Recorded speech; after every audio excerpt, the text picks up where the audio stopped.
Your elemental fruit just got bypassed by a level 800 factory staff using smoke. Your immunity meant nothing. Welcome to the second C. Everyone says grab an elemental fruit for C2 farming. Light, magma, flame, ice. Just immune, right? Wrong. C2 has aura users. It has bosses that ignore immunity completely. It has factory staff running actual Blox Fruits that pierce right through you. An Awakened Buddha? It handles all of that in a way elemental fruits just cannot. We are breaking down every major C2 enemy group, every immunity threshold, and exactly where each fruit type wins or loses. This is the full 2026 breakdown. Quick context before we get into it. You unlock the second C at level 700 by finishing the military detective quest.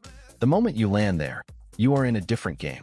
NPCs hit harder, have more dangerous abilities, and several of them run aura by default. There are currently 11 elemental fruits in Blox Fruits. Popular picks for farming include light, magma, flame, and ice because they deal strong damage and their movesets are easy to use. But Awakened Buddha is consistently called one of the most efficient fruits for C2 farming on the wiki. Today we find out exactly why, using real enemy data. No hype, just facts. First, let us get completely clear on what Elemental Reflex actually does, because most players misunderstand this mechanic entirely. Elemental Reflex gives you conditional immunity. That word conditional is everything. It means NPCs below a certain level threshold cannot damage you at all. Sounds broken good, right? But here is the fine print. It only works on NPCs below that specific level cutoff. Enemies with aura enabled can always damage you regardless of level. Bosses bypass Elemental Reflex completely at all times. So right away, your immunity has 3 hard limits. NPC level thresholds, aura, and bosses. In the first C, this barely matters because most enemies are low level and rarely use aura. But the second C was basically designed to punish elemental fruit users. Every immunity level is higher than the NPC level, which means you need to check those numbers carefully before you assume you are safe. We are going to go island by island right now and show you exactly where the gaps appear. Let us run the actual numbers because this is where people get surprised. Second C raiders are level 700. Your elemental immunity kicks in at level 716, so you need to be 16 levels above them. Fine, manageable. Second C mercenaries are level 725 and your immunity threshold is 741. Still workable if you are leveled up. Second C swan pirates jump to level 775, immunity threshold 793. You need 18 levels above them. Now here's where things get rough. Second C factory staff are level 800, immunity threshold 820. But more importantly, factory staff actively use Blox Fruits, specifically Smoke, Bomb, and Spike. Those fruit abilities can bypass your elemental immunity directly. So even if you are above the level threshold, you are still getting hit. Then you hit Second C Marine Lieutenants at level 875, immunity threshold 897, and Second C Marine Captains at level 900, who straight up use aura. You need level 924 with a blade for immunity there. That is a massive level gap. Every single one of these thresholds is a place where your elemental fruit can fail you. So now you know the thresholds. Let us talk about where elemental fruits actually fall apart as a farming tool in C2, not just in theory but in practice. The first problem is the aura gap.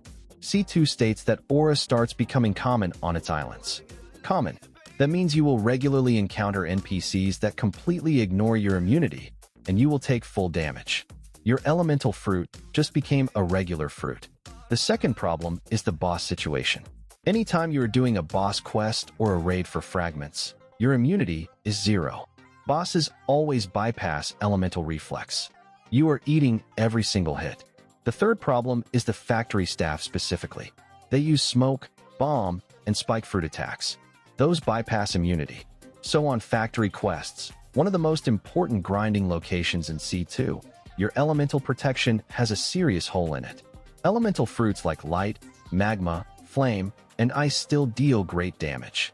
Their wide area attacks are useful, but the immunity that made them so dominant in C1 is constantly being poked full of holes in C2. Now let us talk about Awakened Buddha and why the wiki calls it one of the most efficient fruits for second C farming. The key advantages are its massively increased M1 range in awakened form and its damage reduction. Increased M1 range means you are hitting multiple enemies in a wide area just by clicking.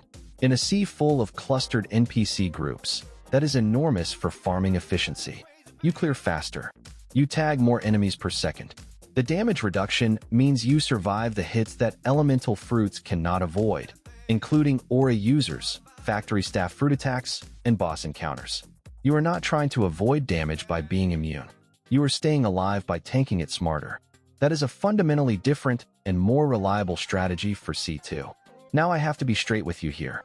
The wiki does not say Awakened Buddha beats every single elemental fruit in every situation.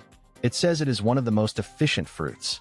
For specific detailed move stats and comparisons, check the official Blox Fruits wiki directly to get the full picture. But the core logic of range plus damage reduction versus a conditional immunity that C2 constantly punches through, that comparison speaks for itself. One more thing you need to know if you are going the Awakened Buddha route. Getting to Awakened Buddha requires fragments. Fragments are the second C currency. You use them for race rerolls, stat resets, fighting styles, and most importantly Blox Fruit awakenings. To awaken Buddha specifically, you need to successfully finish a Buddha raid. That is not a small ask. Raids in C2 are challenging, and you will need a solid fruit setup just to complete one. Some players use a strong elemental fruit to farm fragments first, and then switch to awaken Buddha once they have it unlocked. That is actually a smart path. Use light or magma early for their damage while you are still below those aura-heavy islands. Grind your fragments, complete the Buddha raid, then run Awaken Buddha for the long-term C2 grind. For the exact fragment costs and awakening move details, check the Blox Fruits wiki because those numbers can change with updates, and I am not going to give you outdated info. But the roadmap is solid. Farm fragments, complete the raid, awaken Buddha, farm everything. So here is the final takeaway for Blox Fruits C2 farming in 2026. Elemental fruits are not bad. Light, magma, flame, and ice still hit hard, and their area attacks are great. But C2 is specifically designed to reduce how much that elemental immunity protects you. Aura users, boss immunity bypass, factory staff fruit attacks, level thresholds that keep climbing. Awakened Buddha counters all of those problems with range and damage reduction instead of relying on conditional immunity. If you found this useful, subscribe to Blox today for daily Blox Fruits tips, and drop a comment telling me what fruit you are currently running in C2. See you in the next one.